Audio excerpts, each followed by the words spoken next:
Abre sua Bíblia, querido, no 2 Samuel, no capítulo 6.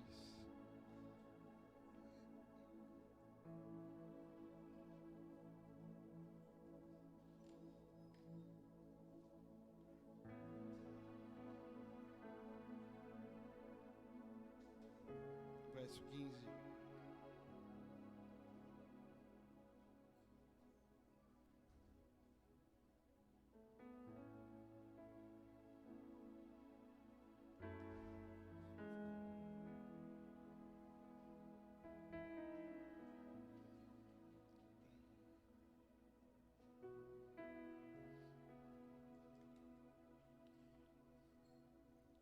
Assim subindo levavam Davi e todo Israel a arca do Senhor, com júbilo ao som de trombetas.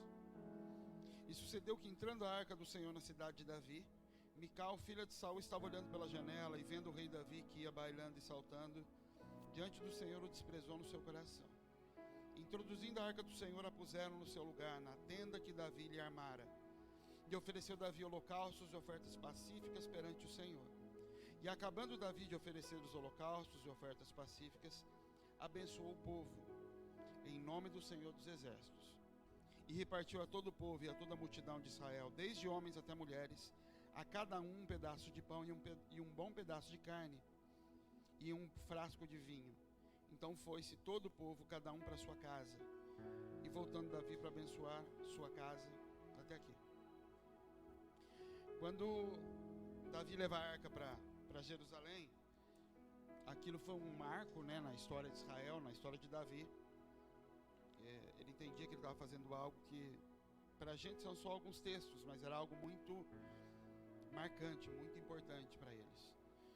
Davi tinha conseguido trazer de volta a presença de Deus, que não estava mais ali. No começo da vida desse povo como nação, a arca era sinal da presença de Deus. Eles não andavam sem a arca na frente. Eles só se moviam depois que os sacerdotes começavam a andar, ou seja, a arca era tudo na vida daquele povo. Então trazer a arca de volta, que tinha sido largada, tinha até ido parar na mão dos inimigos, era algo muito importante. Por isso Davi vem dançando, vem comemorando. E quando Davi chega com o povo todo acompanha Davi, eles fazem aquela festa. Quando chega ali, Davi ia voltar para a casa dele para comemorar com a família dele. Mas antes dele voltar para abençoar a sua casa, para fazer festa com a sua casa, a Bíblia diz que ele olha para aquele povo e ele dá para aquele povo, manda distribuir para aquele povo. E com certeza não era algo que estava na mão de Davi ali. Pão, vinho e um bom pedaço de carne, para que todo o povo pudesse ir para sua casa e festejar assim como ele ia festejar. É como se ele estivesse dizendo assim: a gente vai comemorar o Natal. Jesus nasceu, é muito importante. E todo mundo comemora com Davi. E Davi vai ter ceia na casa dele. Mas ele olha para o povo e fala: o povo não tem condição de ter ceia. Eles vão para casa e não tem o que comer lá. Então ele não só despede o povo para casa, vai agora cada um comemorar na sua casa. Ele manda dar comida para aquele povo comer também. Isso não era uma lei, isso não era oferta, isso não era nada. O nome disso é generosidade. Ele conseguiu olhar para o outro. Isso não é algo que se ensina, é em lições. Porque se você tentar pegar isso em lição, você vai ficar perguntando quando faz, quando não faz. Davi simplesmente se tocou. Tem pão guardado, tem carne guardada, tem vinho. Eu estou indo para minha casa e aquele povo não vai comer a mesma coisa que eu vou. Pega lá das reservas e dá para o povo também. Um bom pedaço de carne significa uma forma generosa, dá uma quantidade satisfatória para eles se saciarem, assim como eu estou indo para minha casa fazer. Deus nunca desejou precisar ficar nos ensinando sobre dízimo e oferta, sobre socorrer o irmão. Ele tem que ficar nos ensinando porque isso não é natureza. Porque para nós ter dinheiro guardado, ter dinheiro no bolso, significa que eu vou ter segurança por mais um tempo, por mais um dia, por mais 2. Para Deus é como se Davi estivesse voltando para casa, tivesse 50 reais no bolso, ele falou: o que eu vou fazer com esse dinheiro? Não tem nada para esse dinheiro aqui. E ele olhasse do lado e falar: na minha vida isso não vai impactar, mas na vida dele, vai lá, compra um sorvete para seus filhos hoje à tarde. Qual o propósito disso? Nenhum. Isso é natureza. Generosidade é deixar transbordar de mim o que há em mim para os outros do lado. Só que isso talvez seja o último estágio do desprendimento financeiro.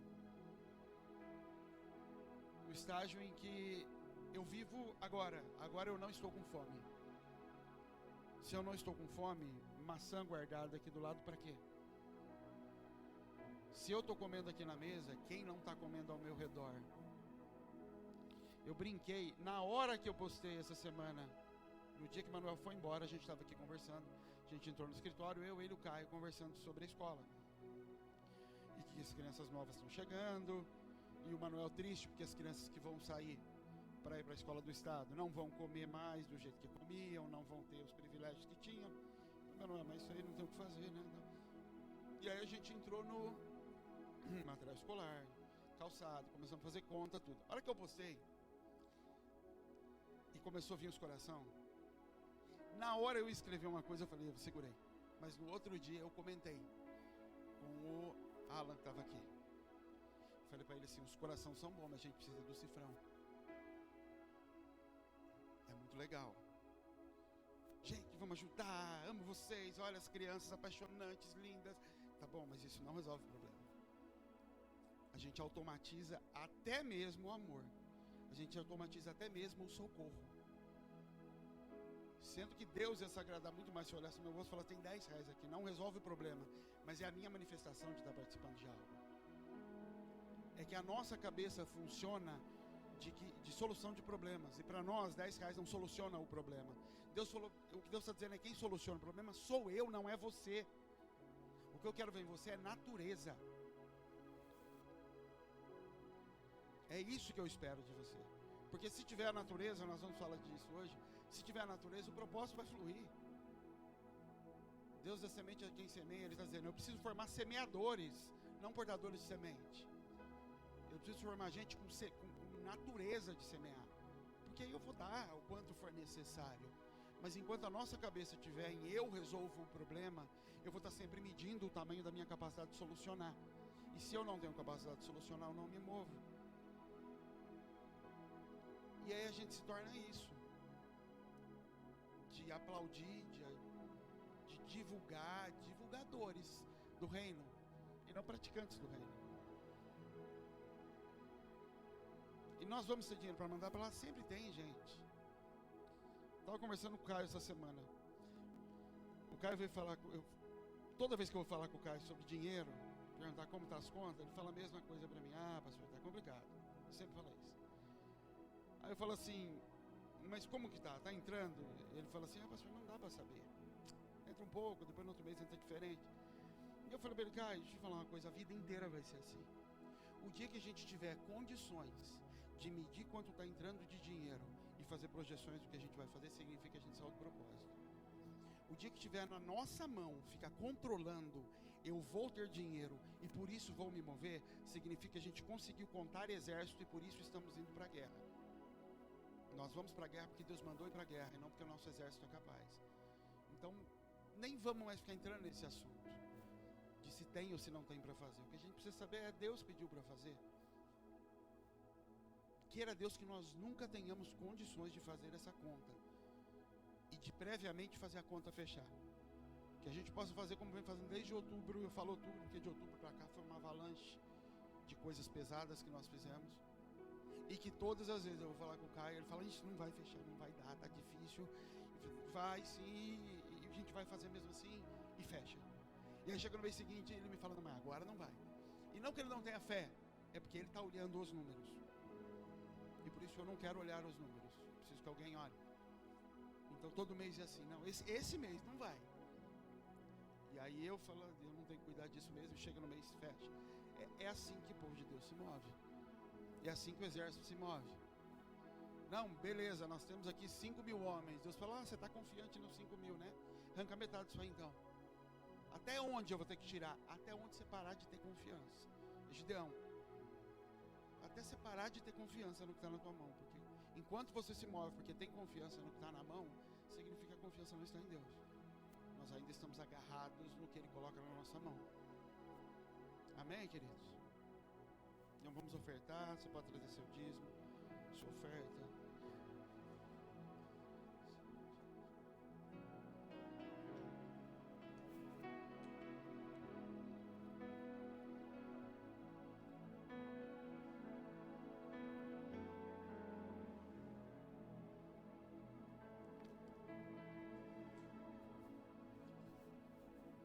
queria dar continuidade a um assunto que a gente começou a discutir aqui na sexta-feira com os homens.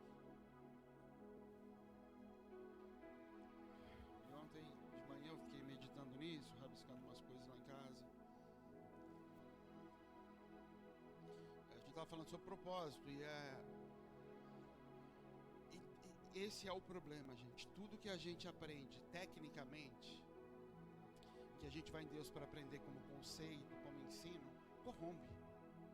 Corrompe porque a nossa mente está baseada e fundamentada em conhecimento. O primeiro fruto do homem quando caiu foi que ele começou a racionalizar tudo.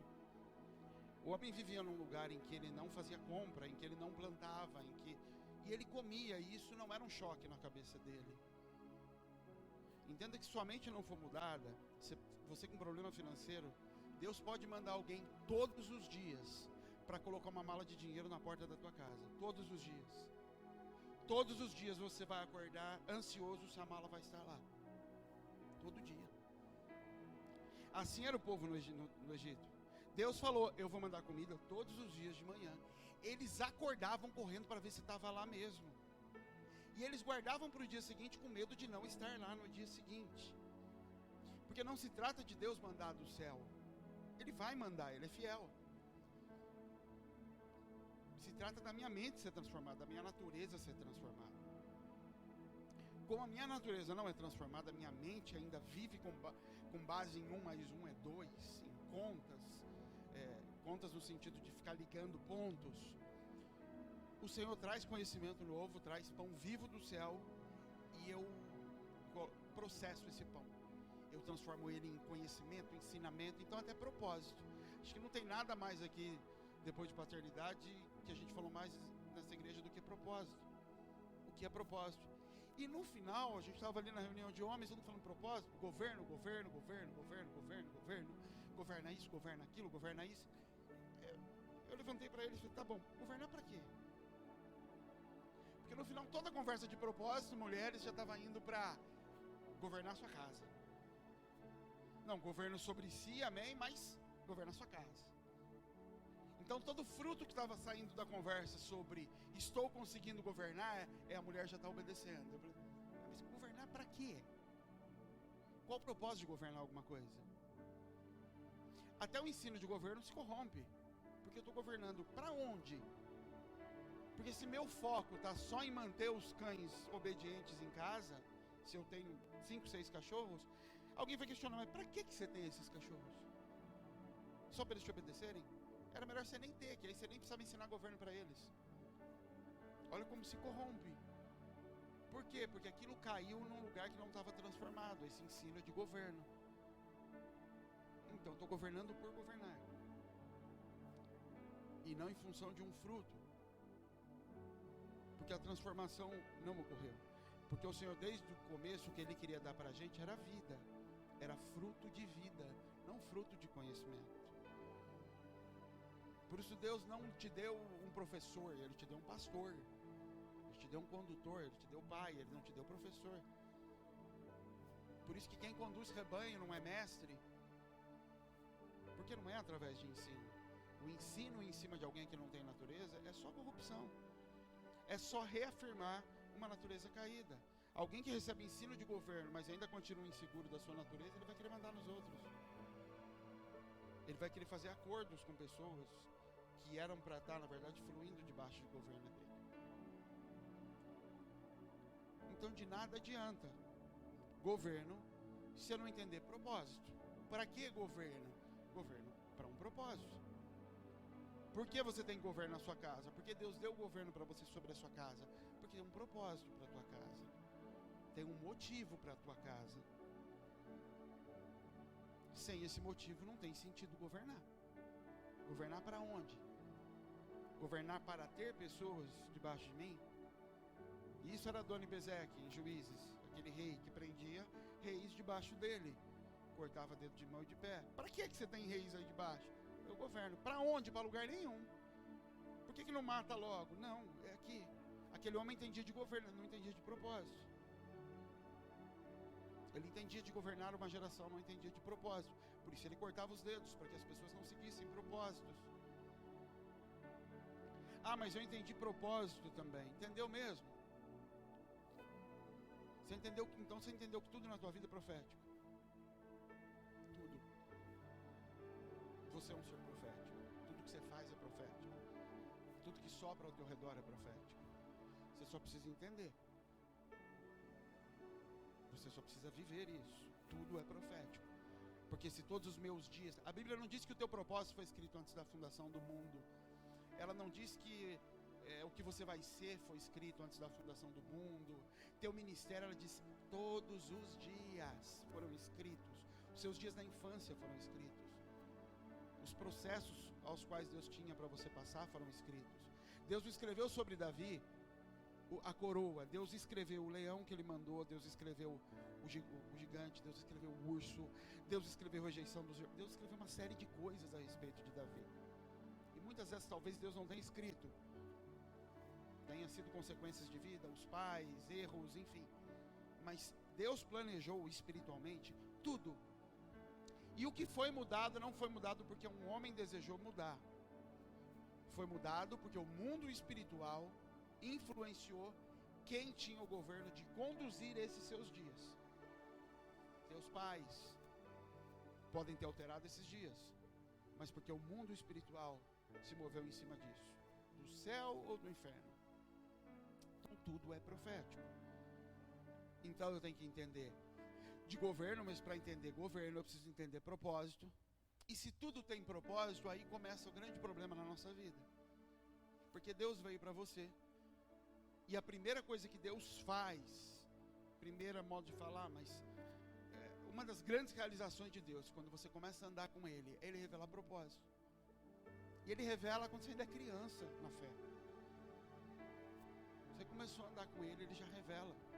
Ele já conta. Seu propósito é esse, você vai ser tal coisa. Você não tinha nem maturidade para receber disso e Ele já estava falando. E nisso muita gente cai. Porque ele vira para um soberbo e fala, você vai ser líder. Esse cara já não se dobra mais diante de ninguém. Porque ele tem um propósito de ser líder. Mas todos recebem propósito, mesmo sem estar pronto. O que é propósito? Propósito é Deus falando, você vai ser isso aqui. Eu te fiz para isso. O que está escrito como conclusão dos processos da tua vida é isso aqui. Está escrito a teu respeito. Pronto, a gente já sabe o alvo aí. E ao longo da tua vida, com Ele, Ele vai desmembrando esse alvo em pedaços. Olha, eu falei que você vai ser pastor, mas você vai trabalhar com esse tipo de gente. Você vai viajar para tal lugar, vai ter uma igreja em tal lugar. E Ele começa a trazer mais coisas. E Ele vai desenhando um mapa a respeito de você. Ele vai fazendo um desenho sobre quem você é. No mundo espiritual, que estava dito a teu respeito.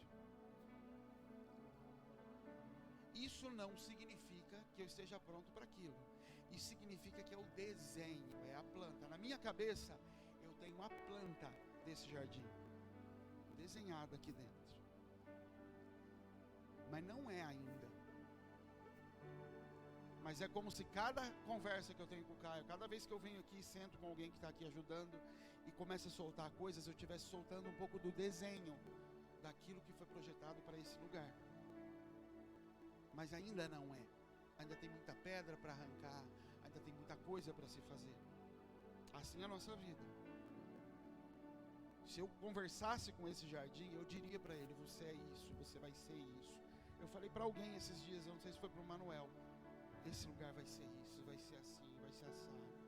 Ontem eu falei para o Manuel, ele ligou, eu falei, Manuel, a próxima vez que você vier aqui, você vai vir com a Elza, aí você vai sentar para namorar com a Elza lá.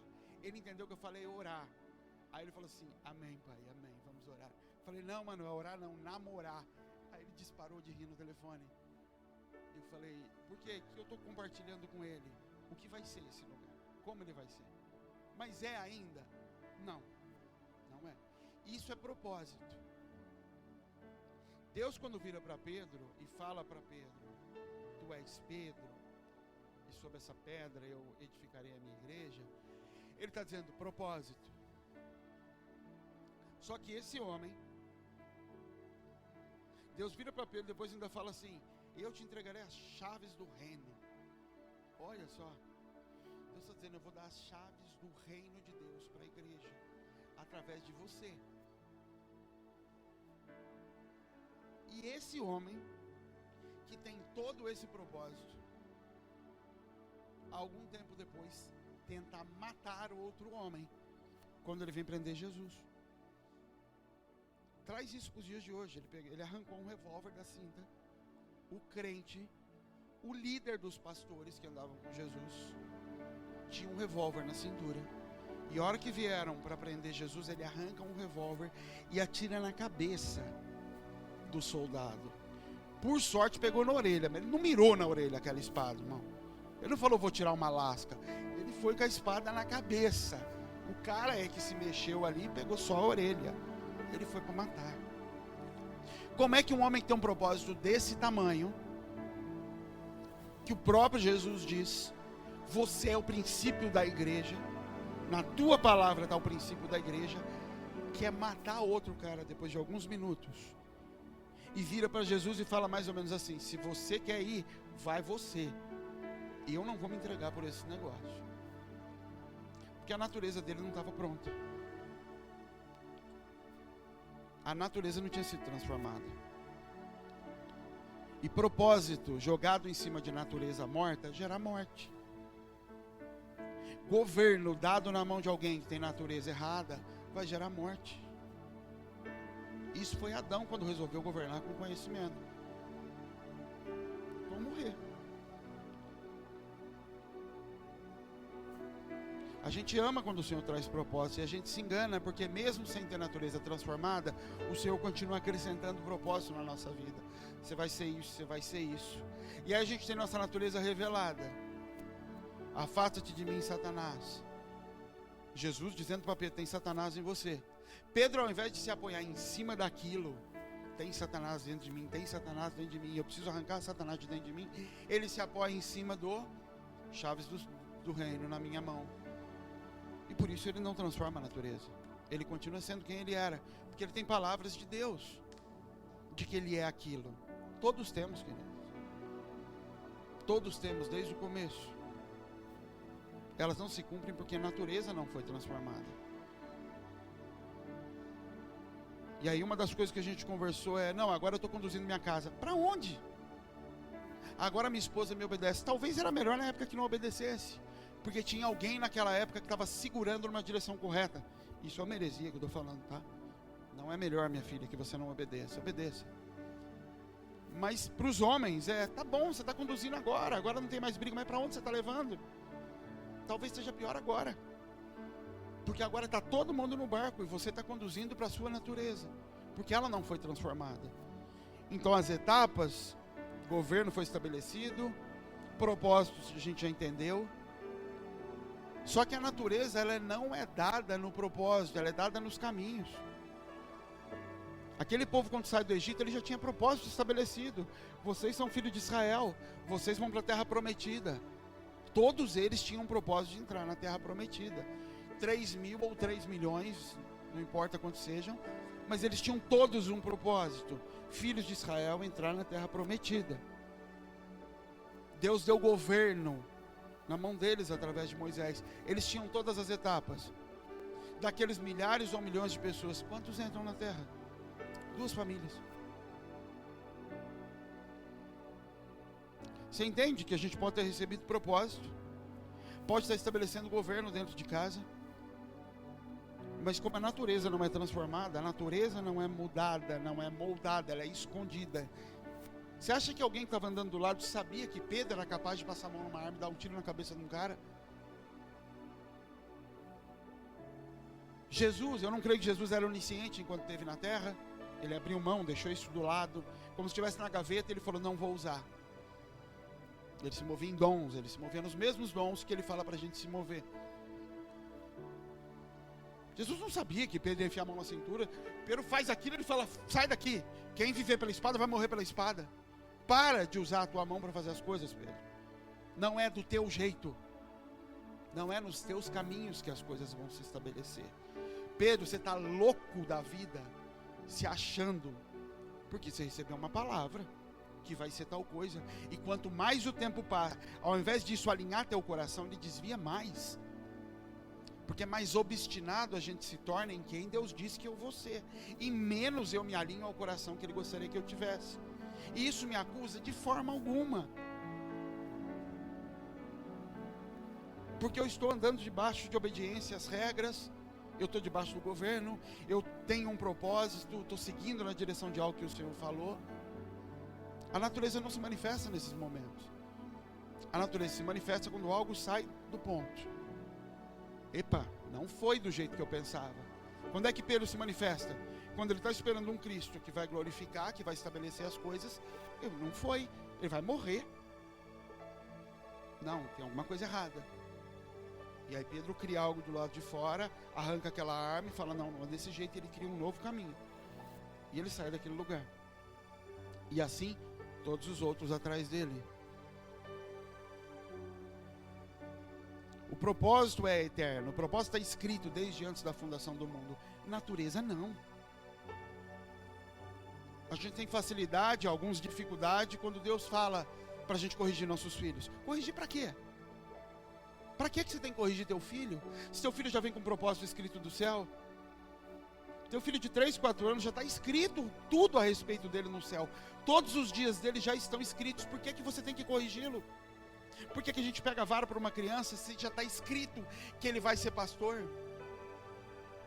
Eu sei o que a Helena vai nascer antes da Bel sonhar em querer ter filho. A Helena ia ser profeta, eu já sabia.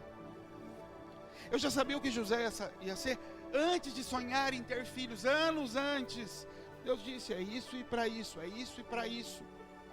Quando a Catarina veio, eu fiquei olhando para a cara dela dentro do hospital. Quem é você? Desse jeito. Deus, quem é ela? Ela não estava escrita. Ao menos não tinha me sido revelado. Quem era? Mas já estava. Se já estava, por que eu tenho que corrigir? Se já está dito o que vai ser. Se o governo é estabelecido. Se eu digo para elas, vamos para a igreja. Não pode assistir isso. Pode assistir isso. Olha o que eu estou fazendo. Ou seja, eu estou governando. Não estou deixando ela fazer o que ela quer. Tem propósito estabelecido. Tá bom, então por que eu tenho que pegar a vara? Porque natureza não vem do céu. Natureza não é soprada espiritualmente. Eu pego a vara para a ovelha como um pastor pega um cajado. Eu pego a vara para o filho como o pastor pega o cajado para a ovelha. Para bater e trazer para o lado. Para quebrar a pata da ovelha que fica tentando quebrar a cerca, fugir. Você pega porque a natureza não vem pronta. Mesmo no ventre ela não vem pronta. Porque o ventre da mulher já é corrompido no pecado. Desde o ventre a gente já vem distorcido. Louco para quebrar o propósito, para fugir do governo. É por isso que existe vara. Agora, para a criança a gente estabelece isso. E ela vai. E para os adultos, como que a gente faz? Se o adulto se agarra no propósito. Eu tenho um propósito, eu tenho uma palavra, Deus fala comigo. Tá bom, e aí? Você tem tudo isso. A natureza você não tem. A natureza eu não tenho. A natureza é dada na terra. Natureza vem por vara. Natureza vem por cajado. Natureza vem por nascer de novo. Deus dá aquele propósito para Pedro de reino dos céus. Teu propósito é esse. Reino dos céus. Mas ele também fala, só que se nascer de novo não consegue nem ver o reino. Ele vai estar aí, você não vai conseguir sequer vê-lo. Ah, mas eu tenho a palavra, eu tenho o propósito, eu já estou exercendo, sim, mas você não consegue ver o reino. Você está vivendo e vendo a instituição. Instituições de caridade, instituições religiosas. Você está exercendo papéis, mas não está vendo o reino. Não está conseguindo viver o reino. E o que é o reino? É aquele lugar maluco onde as viúvas não passam mais fome, onde quem chora é consolado, onde não tem mais ninguém passando necessidade. Ontem o Manuel veio me falar, pastor, estou preocupado, porque cheguei aqui, tem 6 viúvas a mais na igreja, porque elas estão correndo de todo lugar agora para frequentar aqui. Falei, Manuel, esse lugar vai ficar tão bom que as mulheres vão estar torcendo para o marido morrer, para ela virar viúva e ir para a tua igreja. Mas quando é que a gente não consegue enxergar isso? Por que a igreja, de modo geral, não consegue enxergar a bênção de ter viúvas e órfãos chegando? Porque não conseguiu ver o reino. Então a bênção para ele é os ricos chegando. Porque ele está olhando para a instituição, e a instituição cresce quando os ricos chegam. O reino cresce quando as viúvas e os órfãos chegam. Porque Deus não é pai dos ricos. Ele diz, eu sou marido das viúvas e pai dos órfãos.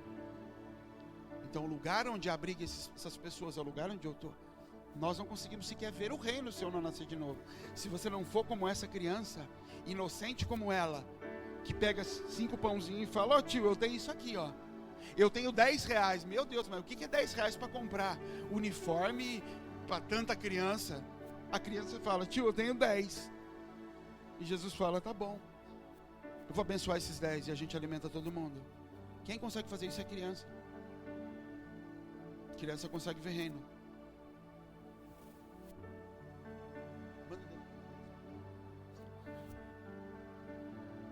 A gente não consegue, porque a gente é muito adulto. A gente é muito grande. A gente se agarrou nos propósitos. Governo, quais são as etapas do sucesso familiar? Governo, propósito, aí começa a ticar, o governo está estabelecido, propósito. E Deus fala: tudo isso pode jogar no lixo se não tiver natureza. A primeira coisa que Deus deu para Adão foi a natureza. Depois ele deu propósito e governo.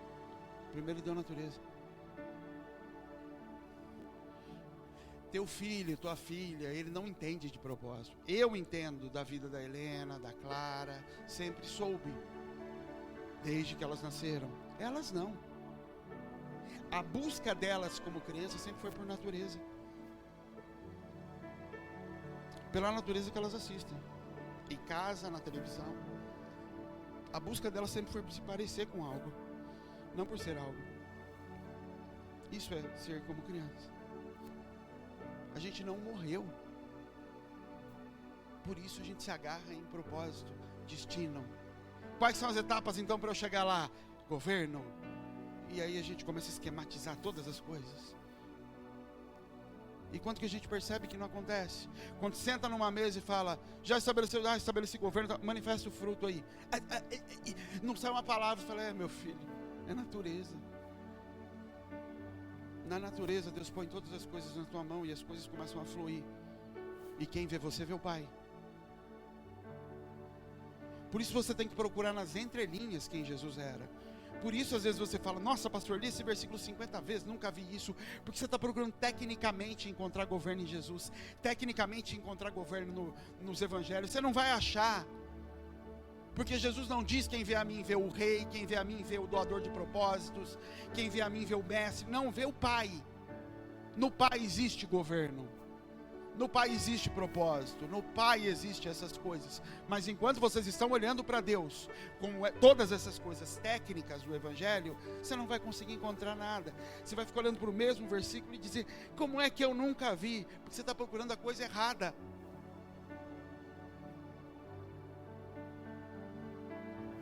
A alegria da Helena não é que eu sente para ensinar ou transferir algo para ela. É: vem para a piscina comigo. Vamos ficar afundando a cabeça. A alegria dela é relacionamento com o Pai. Ela não está olhando para nada além disso. E nisso a natureza está sendo formada. Para quando chegar o tempo do propósito, está aqui o propósito, e a natureza consegue suportar o peso daquilo. Isso é a diferença de Davi e Saul. Saul não tinha natureza, mas recebeu governo e propósito. Levantei você para conduzir o povo de Israel. Está aqui o governo na tua mão. Pronto, ele bate de frente com Golias e sai correndo. Não dá conta, gagueja. Sequer se vê capaz de fazer aquilo. E Deus falou: mas não é o que você queria? Pessoas te obedecendo, dinheiro, capacidade, propósito. Já falei para os outros te obedecerem. Está tudo certo, faz agora, meu filho. Não consegue. Falou: é porque você não se parece comigo. E todo governo emana do Pai. Você não se parece com Ele, por isso não consegue se manifestar. Você vai morrer com uma coroa na cabeça, com um cetro na mão, sentado num trono, sem conseguir fluir, sem entender porque as coisas não cooperam para o propósito daqueles que amam. Por que não está acontecendo o que Deus falou que ia acontecer? Porque a natureza não foi estabelecida. Por isso as suas ovelhas não correm atrás de você. Por isso o seu propósito não bate à tua porta. Porque a minha natureza não foi transformada. Eu estou de forma técnica encaixando coisas. Tenho que obedecer, tenho que fazer isso. Eu estou ticando, já estou fazendo. Eu não estou mais fazendo isso, não estou mais obedecendo, não estou mais brigando. A esposa obedece. Tá, e aí? O povo no mundo faz tudo isso até melhor, porque eles não têm a natureza. Se a nossa natureza, se a gente não for como criança, voltar lá atrás, sentar no pé de Jesus, começar a andar com Ele, caminhar com Ele, adquirir aquela natureza, não adianta. E aí o Mateus perguntou lá na hora, mas o que será que aconteceu para o Pedro? E aí não é só Pedro, todos estarem lá negando Jesus e de repente vira a chave. E aqueles homens estão doidos, ousadamente falando no Espírito Santo. Foi o Espírito que chegou? Não. Não foi por causa da chegada do Espírito Santo. O Espírito Santo veio para capacitar. Ele vem para dar o sobrenatural. Foi eles vendo Jesus fazer. Jesus falou a vida inteira: eu vou até a morte, eu vou até a morte, eu vou até a morte. Eles não viram Jesus ir até a morte. Quando Jesus morre, é traído por eles, olha para a cara de Pedro naquele pátio, vê Pedro sentado lá dizendo: não te conheço. Jesus não entrega Pedro. Eles olham e falam: que cara é esse? Que homem é esse? Que morre mesmo do jeito que falou, não me entrega, e quando ele ressuscita manda chamar a gente para comer. Como é que não ama um homem desse? Por isso aí é amor. O amor de Deus nos constrange. Isso é esse versículo. Aí quebra eles por dentro. Aí esses homens começam a falar ousadamente. Eles começam a ficar e falar: não, a gente vai falar desse Jesus, porque ele morreu por mim. Não é mais eu vou morrer pela humanidade. Não é mais um propósito pelo mundo. Ele morreu por mim. Ele morreu, eu traí ele, ele ressuscitou, mandou me chamar para comer. E está rindo na mesa e falando: vem gente. E está mostrando as mãos furadas. E virando para aquele que duvidava. E ao invés de falar assim: você duvida também? Não, ele está falando: olha aqui o furo. Você quer ver o furo? Ele falou: mas que amor é esse? E Jesus está dizendo: eu amo vocês independente de vocês. Eu amo porque eu sou amor. Eu não amo porque você me amou. Vocês só podem me amar porque eu amei primeiro. É isso que Jesus quer gerar em nós. Mas natureza se gera com vara, cajado e com caminho. Natureza não se gera com ensino. O ensino se agrega. O ensino você deposita à medida que a natureza vai sendo desenvolvida. Deus não tinha propósito algum em esconder conhecimento de Adão, e impedir que Adão conhecesse coisas. Deus só estava dizendo assim: Adão, se você conhecer o prazer sexual, antes de entender domínio sobre essa mulher, ela começa a mandar em você. Se você entender o que é o prazer sexual, antes de você aprender a governar sobre mulher, acabou, ela meteu um chicote no teu pescoço. E desculpe a palavreada, ela te domina com as pernas. É isso que Deus está dizendo para Adão. Então vamos com calma. Eu vou soltar conhecimento em você à medida que a tua natureza vai crescendo e sendo provada. Então ele dá uma mulher para Adão, mas ele não tem relação sexual. Até o momento em que ele tem que exercer governo sobre Eva. E se ele exerce governo sobre Eva e arranca ela da mão do diabo e fala: não toque nela, sai daqui. Deus fala: agora está aí, deu presente. Depois que ele cai, Deus fala: já caiu, o conhecimento está todo aí, faz o que você quer. Deus não quer nos privar de conhecimento. O problema é que conhecimento sem natureza nos escraviza. Por isso a gente é escravo da Bíblia. É escravo dos ensinos do pastor. E às vezes eu tenho que te falar assim: fecha a Bíblia, lê o livro que eu escrevi. Às vezes eu tenho que te falar assim: fecha o livro, vem ficar aqui um tempo andando perto, batendo massa aqui. Porque para alguns tudo que joga na mão vira ensino técnico. Vira esquema teórico de como fazer. Tudo. E Deus não é o que Deus quer, e não é como Ele vai nos transformar. O propósito já está escrito. O que está estabelecido e é rígido e é certo está escrito. O que não está escrito é a natureza. Isso é que precisa ser arrumado. Deixa eu ler isso aqui, que senão eu vou perder tudo que eu falei. Caminho, querido, na Bíblia ele não é apontado, ele é seguido. Deus não aponta caminhos para formação de natureza. Ele fala: segue. Ele vira para Pedro nesse mesmo texto em que ele fala para Pedro, você é essa pessoa, você vai fazer isso. Aí ele fala assim, tome a tua cruz. O que é tome a tua cruz? Pega teu peso, pega aquilo que vai te dar forma, e faz o que com isso? Me segue, ande atrás de mim. O peso que você vai carregar tem um caminho determinado por Deus. Não é em qualquer lugar, não é de qualquer jeito que você vai carregar essa dor. Isso que está te moldando é me siga. Eu ainda não terminei de te dar a forma, de te mostrar o caminho. O problema é que Pedro, no meio dos caminhos, ele está guardando o dele. Vão me prender? Não, em nome de Jesus, não vão te prender, Jesus. Não, mas vamos, não vão, a gente vai dar um jeito. Ele está o tempo todo guardando ainda a natureza do pai dele, de tentar fazer as coisas darem certo, para concluir o propósito que Deus deu para ele. Deus me livre de você morrer, porque eu vou ser o fundador da igreja lá. Se você morrer, como é que vai acontecer? Não pode. E por isso ele não se entrega aos caminhos. O caminho de Jesus é até a cruz, é até aquele lugar onde ele seria crucificado. Então ele falando, pega a tua cruz e me segue. Até onde? Até o lugar da crucificação.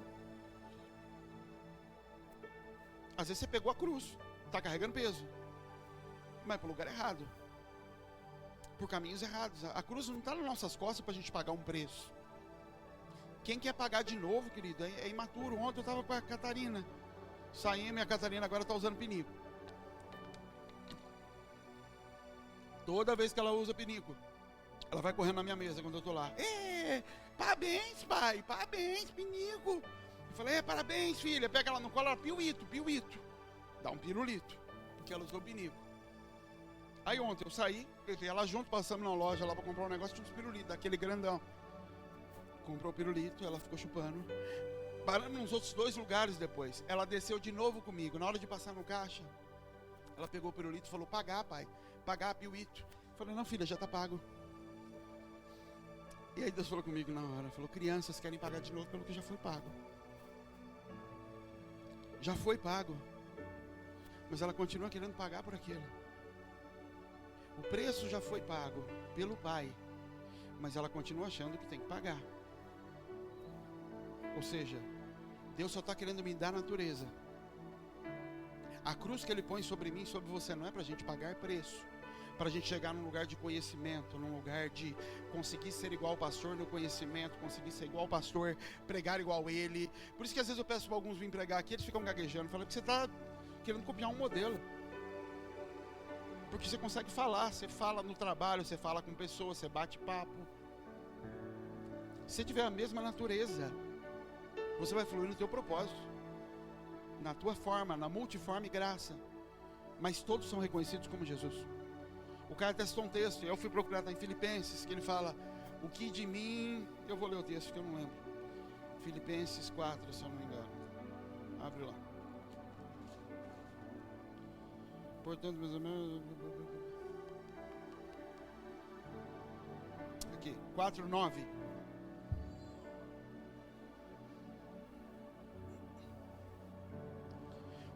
O que também aprendestes, recebestes, ouvistes e viste em mim, isso fazei, e o Deus da paz será convosco. Ele está dizendo assim, você aprendeu, aquilo que você aprendeu, viu, ouviu, e viu em mim, isso você faz.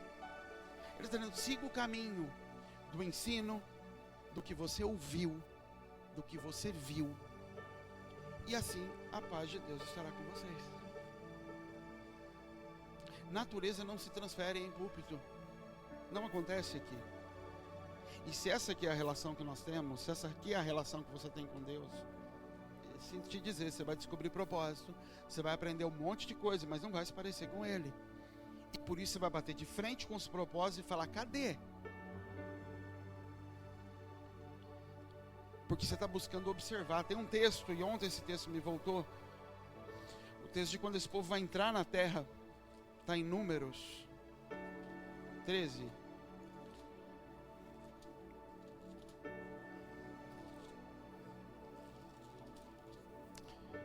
E falou o Senhor a Moisés, dizendo, envia homens que espiem a terra de Canaã, que eu hei de dar aos filhos de Israel. Eu sei que muitos já ouviram isso. E a gente cresceu acreditando nisso. Deus disse: envia homens que espiem a terra. Esse povo estava andando na terra, indo para o destino, para o propósito. Eles saíram de Israel, saíram do Egito, escravos. Deus tira aquele povo, batiza aquele povo nas águas do Mar Vermelho, novo nascimento. Esse povo nasceu de novo. Esse povo estava seguindo uma direção dada por Deus, não estava? Andando atrás de Moisés.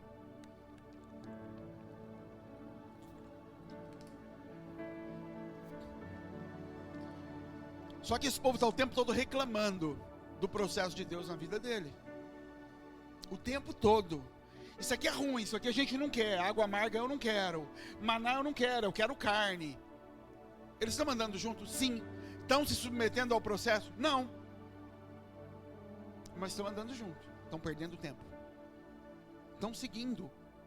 Mas num outro lugar. Eu estou seguindo, mas eu não vou comer maná todo dia não. Isso aí não é de Deus não. Eu estou seguindo junto, mas água amarga eu não quero beber não.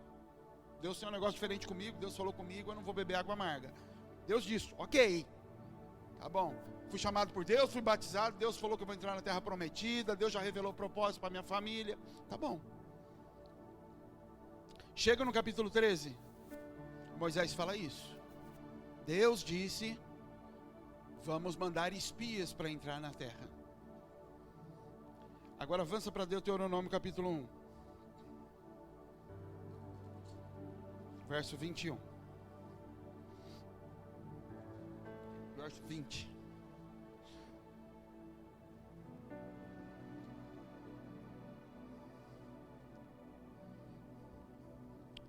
Então eu vos disse, Moisés está falando, chegados sois às montanhas dos amorreus, que o Senhor nosso Deus nos dará. Eis que o Senhor teu Deus te deu essa terra diante de ti. Sobe e possui como Deus falou, como te falou o Senhor Deus dos teus pais. Não temas e não te assustes.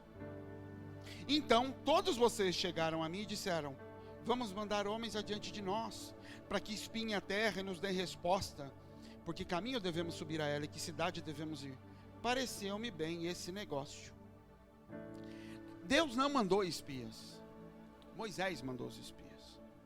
O que Moisés está dizendo é assim, Moisés escreveu o livro de Números. E esse é o problema de quem anda muito perto de Deus.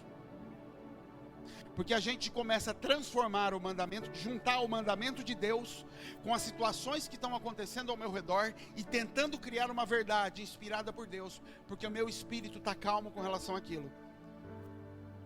Moisés recebeu uma palavra de Deus, entre na terra. O povo aqui do lado, a realidade terrena está dizendo assim, vamos mandar espias. Pensa bem, Moisés, é mais lógico, igual a gente fez em Jericó, deu certo em Jericó. Vamos mandar espia. Aí Moisés fala, pareceu-me bem aos olhos, ou seja, ao que eu estou vendo, pareceu que é mais ou menos isso que os outros estão dizendo. Mas quem tem a palavra profética? Moisés. A pressão do povo, a realidade do que está acontecendo, os olhos dele realmente, o histórico, ele junta tudo aquilo e escreve na Bíblia, Deus me disse. Ele transforma numa profecia o que não era profecia, não era profético. Ele juntou tudo e escreveu, pareceu-me bem. Lá em Deuteronômio, depois do estrago que aconteceu, ele escreve assim, na verdade o que aconteceu foi o seguinte, Deus me disse, entra. O povo veio, falou no meu ouvido. Eu lembrei da história, eu vi tudo que estava acontecendo e falei, é verdade, vamos lá. Não era o caminho dado por Deus. O caminho dado por Deus não é observa, é anda. Isso é Saul e Davi.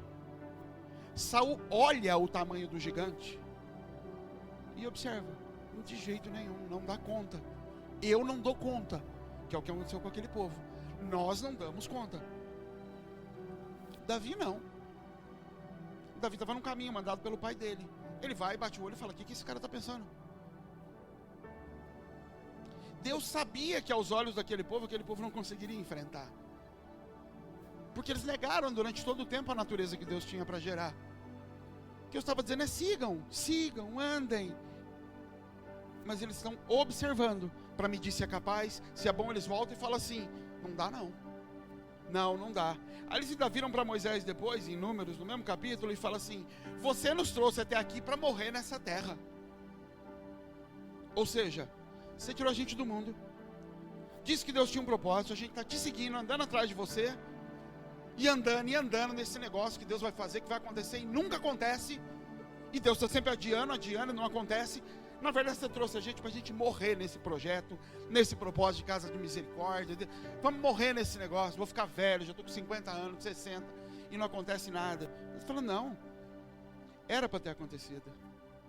Vocês não se submeteram à natureza, vocês não quiseram beber aquela água amarga quando eu dei lá atrás, vocês não comeram maná quando eu dei, vocês quiseram carne, isso. Eu não trouxe ninguém para morrer na terra.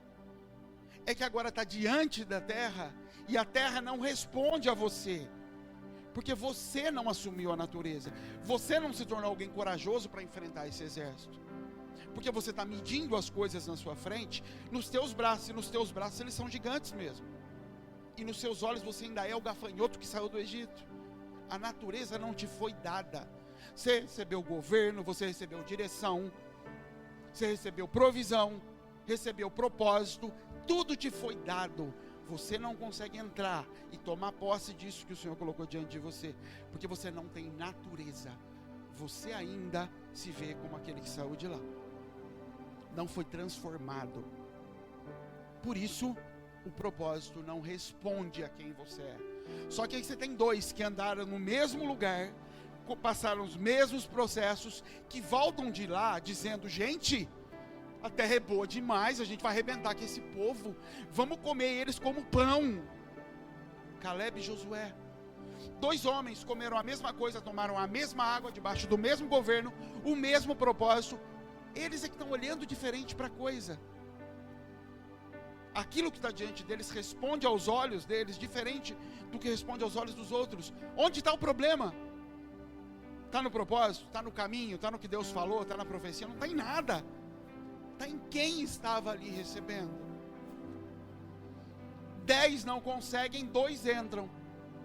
Como as 10 tribos de Israel, Benjamim e Judá.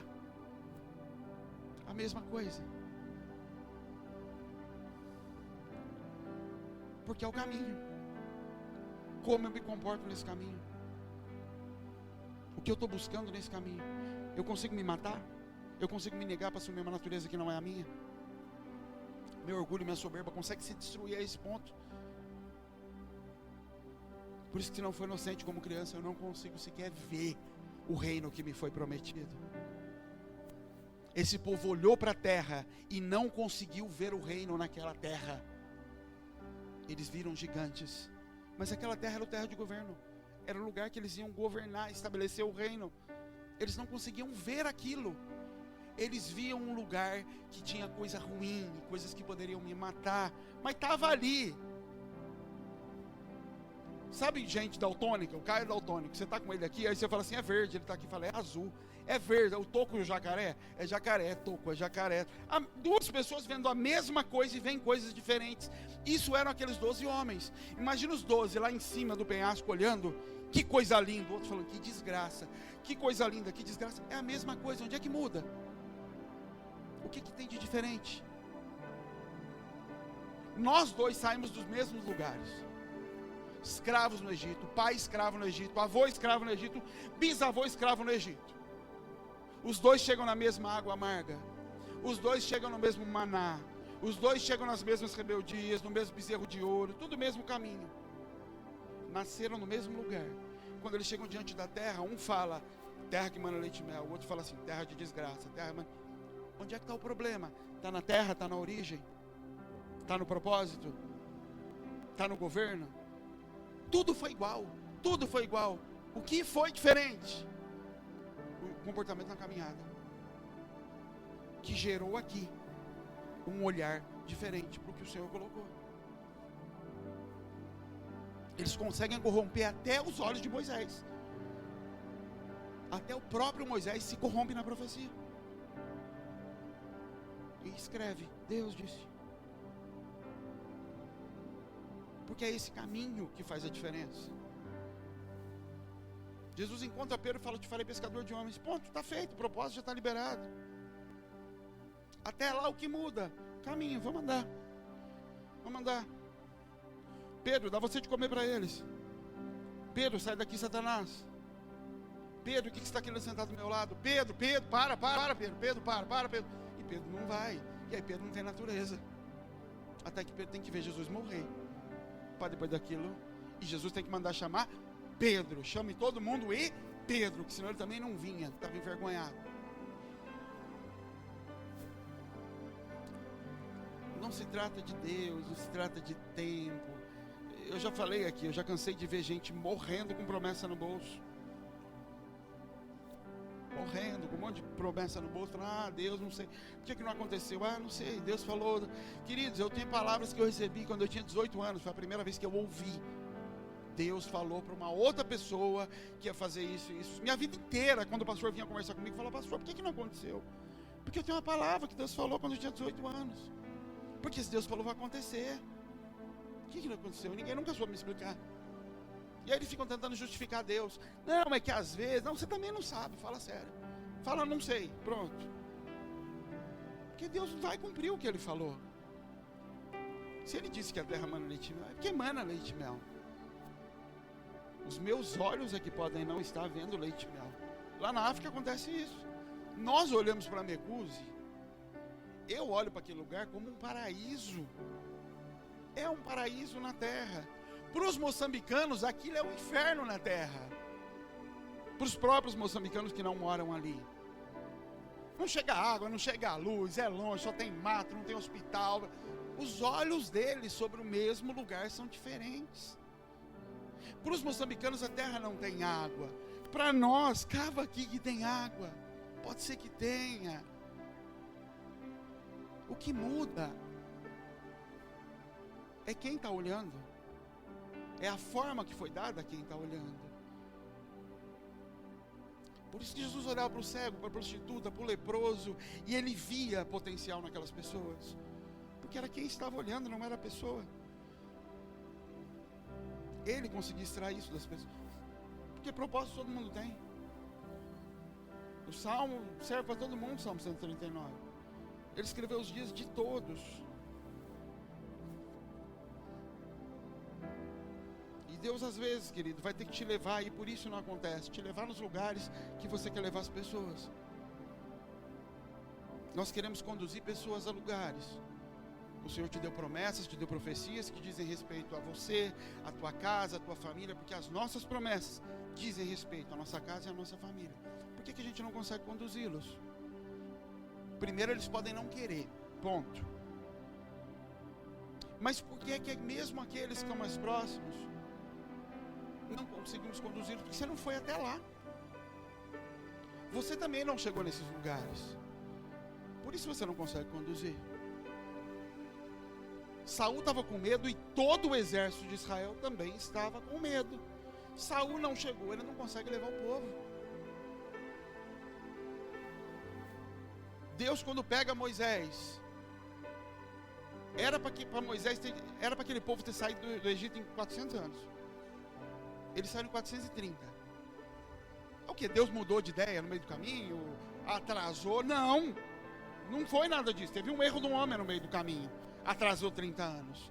E ele volta. E ele passa 40 anos lá no meio do deserto, sendo tratado por Deus. Seguindo o pai da mulher dele. Vai seguir ele aí, nesse ritmo de vida. Para quem era um dos chefes no Egito, agora esse é o ritmo de vida. Cuida das cabras dele aí. E cuida. 40 anos andando ali em volta. Nos mesmos lugares que ele sabe. Esse mês tem mato em tal lugar. Esse mês o pasto está melhor em tal lugar.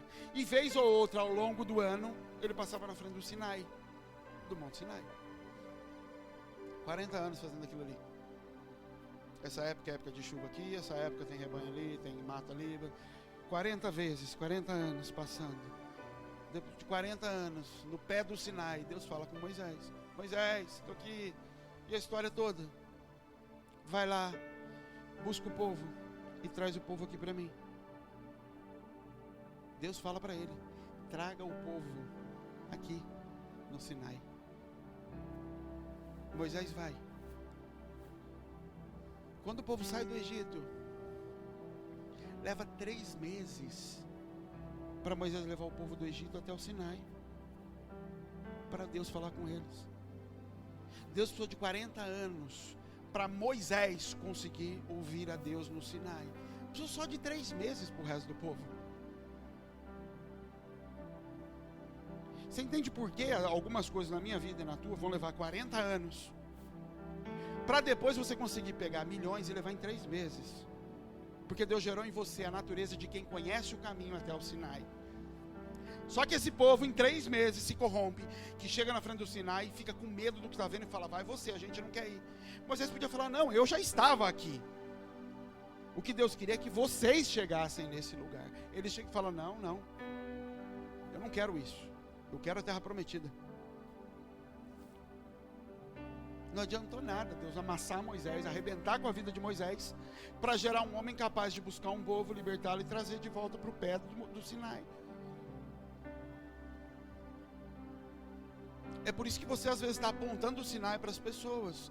O Senhor está lá, o Senhor está lá, e elas não vão até lá, porque você também não foi. Você não passou esse tempo lá debaixo desse monte. Você não foi destruído no pé desse monte para poder ir lá buscar essas pessoas. Então a gente está querendo apontar o lugar. Ah, mãe, você precisa ver, pai, o lugar que eu estou indo, glória a Deus. A sua mãe olha e continua vendo o diabo na tua vida. Você não foi nesse lugar. Ah, gente, vocês precisam ver lá no Monte Sinai. Ah, beleza, Deus se manifesta lá, tem mato pegando fogo. Mas você também não viveu aquele ambiente. Você observou um mato pegando fogo. Você não passou 40 anos lá, se entregando para ter a sua natureza transformada. Aí quando você volta cansado de briga com o faraó, você fala, Deus, está aí a tua irmã. Você também não está. Essa natureza não se gera aqui. Essa natureza não acontece por estar na igreja. Não acontece por ouvir pregações.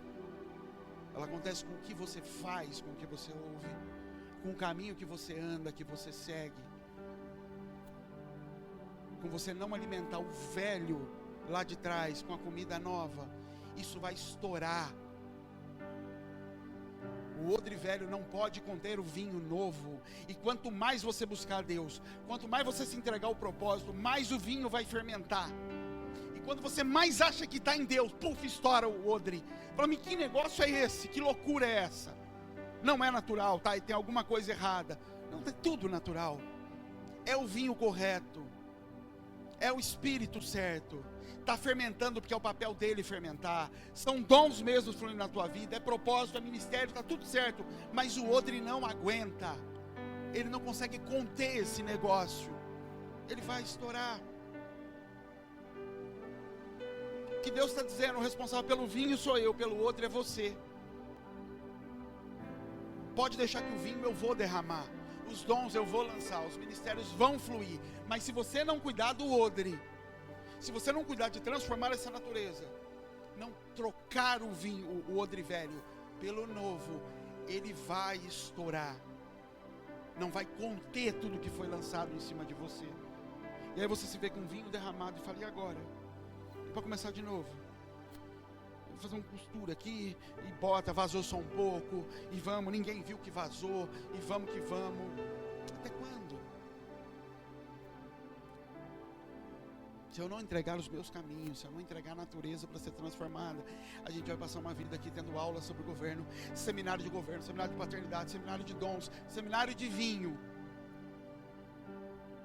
Vinho você ensina em seminários, natureza não. Natureza é dia a dia. Pisa onde eu piso, faça o que eu faço. Beba a água que o Senhor manda do céu, coma do pão que Ele manda de lá. Isso é caminho, isso é caminho. Deus podia ter ensinado tudo isso para o povo antes de arrancar do Egito. Mas não, não se aprende isso. Isso não se aprende. Isso se transfere. Natureza se transfere, não se ensina. Natureza se observa, não se ensina. Vamos orar, querido.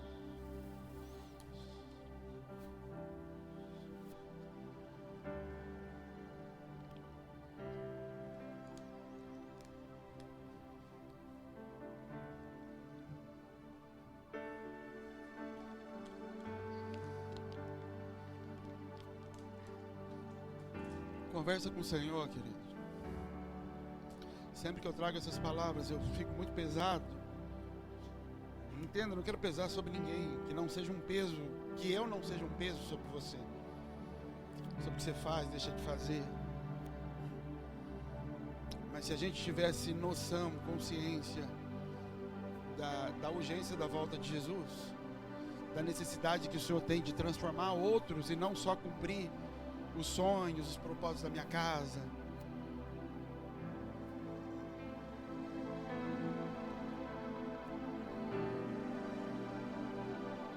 A gente vai estar a vida inteira tentando traduzir sinais dos céus, tentando traduzir o que Deus está querendo dizer, o que Ele não está, enquanto que o filho que está andando na natureza, ele não está preocupado. A consciência está em paz, eu estou andando, eu estou fazendo. Estou em paz no meu relacionamento. Estou pleno nesse relacionamento aqui, na natureza que está sendo transferida. Quem pode julgar isso? Você. Isso não quer dizer que alguém de fora não possa ver, não possa saber. Jesus sabia de toda a natureza deles. Jesus virou para Pedro, quando Pedro fala, não, eu vou. Jesus falou, você está doido, você vai nada. E você acha que Jesus, por que Jesus não foi antes bater na porta de Pedro e falar, Pedro, deixa eu te contar, você vai me trair, viu? Você não é isso que você acha, não. Para quê? Ele falou aquilo quando Pedro chegou e falou, eu sou isso. E você é o quê, Pedro? Você mal sabe o que você é. E Jesus estava querendo mais dizer com isso, não era jogar nada na cara de Pedro, ele ia falar, e mesmo assim eu te amo. Você não é o que você acha que é, e eu te amo mesmo assim. Jesus estava dizendo, tem um caminho que se você continuar nele até o fim. Você entende que Judas saiu no último minuto? Se Judas não tivesse saído daquela mesa naquele último minuto, ele tinha entrado também. Jesus falou para ele, o que você tem que fazer, faz depressa. Essa hora de Judas segurou, ele podia ter ficado também no caminho até o fim. E ele sai no último minuto. Tudo está no caminho. Jesus, antes de tudo, a primeira coisa que Jesus fala, eu sou, é o caminho. Eu sou o caminho. Para depois ser manifestação de vida. Eu sou o caminho que revela a verdade e que gera vida. Mas começa com um caminho. Anda nesse caminho. Não quero ajustar o evangelho aos seus caminhos, à sua forma de ser, sua forma de fazer. Olha como Jesus fazia e faz igual. Não, mas o meu contexto é diferente. Dane-se o contexto. A diferença é que Pedro tinha barco, você tem emprego. A diferença é que Mateus era cobrador de impostos. Você faz outra coisa. Você é zelador, você vende flor. Mas os dois, sai daí do que você está fazendo. Não literalmente às vezes, mas abandona esse negócio. Não é mais teu sustento de vida. Eu estou sendo teu sustento de vida. O contexto é outro, mas a realidade é a mesma. Esses homens também tinham família, também precisavam sustentar a casa, também estavam andando atrás de um louco, que era rejeitado pela própria religião, que a única coisa que ele tinha era sinais que testificavam que era Deus. Era a única coisa que Jesus tinha. Ele não tinha religião testificando dele, ele não tinha pastores grandes apontando o nome dele, não tinha uma denominação, não tinha nada. Ele era louco para todo mundo. O que esse homem tinha, eu não sei, mas ele, quando ele fala, tem um negócio ali, e os sinais seguem, testificam. É só isso. E esses homens abandonam tudo para seguir Jesus. É isso que Jesus pede para você. Ele continua sendo a mesma coisa, continua sendo louco para sua família, para os seus amigos, até para nós ele é louco às vezes. Ele continua sendo o mesmo e fala para a gente, negue suas coisas aí, coloque elas em segundo lugar e me siga. E se você tiver que escolher entre ela e eu, me escolha. Se você tiver que escolher entre tua família e eu, me escolha. Porque aquele que ama mais pai e mãe do que a mim não é digno de mim. Aquele que quer sepultar pai antes de me seguir não é digno de mim. Ainda é o mesmo evangelho.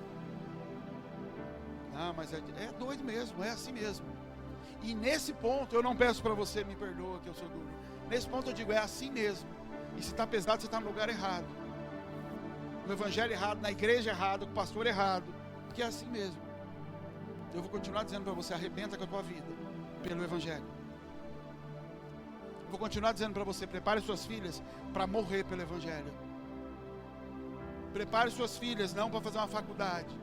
Diga para elas: eu não sei se você vai fazer uma faculdade ou se Deus vai pedir tua vida na África. E eu não vou pedir para você menos do que eu peço para as minhas filhas, do que eu peço para mim. Esse é o lugar que você está. Saiba disso.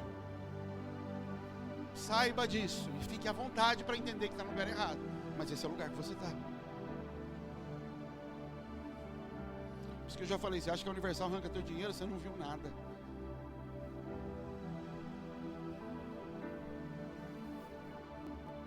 Vamos orar, queridos. Pai, que o Senhor libere sobre nós, Pai, entendimento sobre a Tua palavra, Senhor. Que o Teu amor, Senhor, venha sobre cada indivíduo, cada filho Teu que está aqui, Senhor, para envolver Tua palavra, Senhor. Que ela entre como espada, Senhor, mas que ela seja doce na boca dos Teus filhos, como Jesus é doce. Que tudo aquilo, Senhor, de manifestação humana, que não vem do Senhor, no que é dito, no que é pregado, que o Teu Espírito Santo, Senhor, amacie isso, Senhor, de acordo com o que lhe agrada, Senhor. Que a minha manifestação humana, que o meu jeito, que as minhas características não corrompam a Tua palavra, que os Teus filhos, Senhor, possam desfrutar daquilo que vem do céu apenas, Senhor, em nome de Jesus. Mas que o Senhor não nos alivie daquilo que o Senhor tem para nós, que o Senhor nos dê a cruz que a gente tem que carregar, porque nós queremos desfrutar do propósito eterno que o Senhor tem para nós. Eu quero, Senhor, receber por completo o que o Senhor me prometeu, Deus. Eu quero receber por inteiro tudo que o Senhor me prometeu, Senhor. Eu quero todas as coisas que me foram prometidas. Eu quero toda a porção de terra que me foi prometida, Senhor. Eu quero todas as almas que me foram prometidas, Senhor. Que cada filho, Senhor, que o Senhor colocou nesse lugar, tenha sede, Senhor amado, por cumprir aquilo que o Senhor deu.